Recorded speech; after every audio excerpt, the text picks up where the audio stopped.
I was so broke, I had $21, $22 to my name. I'm living in a 400 square foot bachelor apartment. I was a mess. I was a total mess. And I realized I've not paid my rent and I'm out of money. And I don't have any prospects for some new cash in the short term. How am I even going to eat? So I decided to go to this all-you-could-eat salad bar that they had around the corner of this place called El Torito. So it was about a 3-mile walk. I didn't take the car because I couldn't pay for parking, for the gas.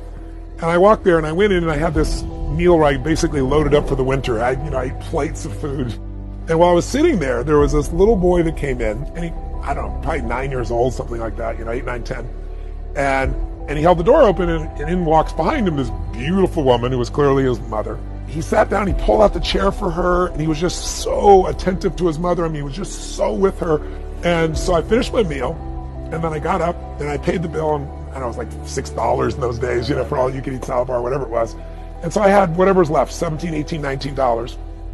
And I walked over to this little boy before I left, and I said, hi, and I introduced myself. I said, I'm Tony, and he told me his name was Paul or whatever it was. I don't remember his name. This little boy. I said, Paul, I said, you are a class act. I said, I saw you held the door open for your woman. I saw how you pulled up the chair for her. I said, taking her out to lunch like that, that is really cool. And he goes, well, she's my mom. Right. And I said, that's even more cool.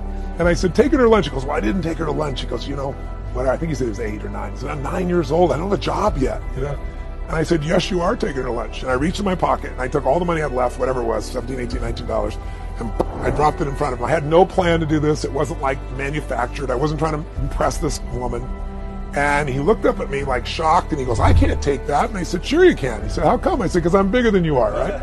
And he laughed like crazy and I didn't even say another word. I just walked out the door, didn't even look at his mom. It was the most powerful experience of my life because I didn't walk home. I kind of flew home.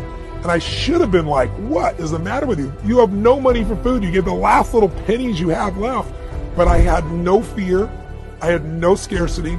And I got home and I realized what I'd done. It was like, I have no money now. I have like no money, nothing, right? I was trying to conserve by going there, And I don't know. I've worked on a plan. I figured I'll figure this out. And the next day I got the old snail mail.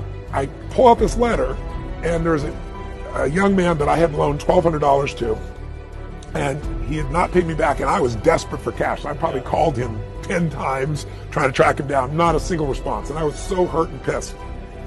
And here's the letter from this guy saying, I'm really sorry. I know you've been trying to reach me. I've been avoiding you, and here's the money you owe, and I'm going to give you some interest as well. So I chose to believe, I don't know if it's true, but I chose to believe that it's because I let go of trying to just take care of myself. I did what was right. I didn't plan it. I did it spontaneously. I saw it. It felt right to me. I did it.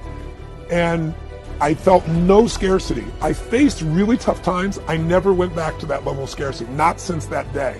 So it's a long way of saying when you have nothing is when you need to give. If you're going to wait till you think you have something, you're never going to have something of any size or scope. There's something inside the human psyche that when you do what's right and you get outside of yourself, there's something that'll click for you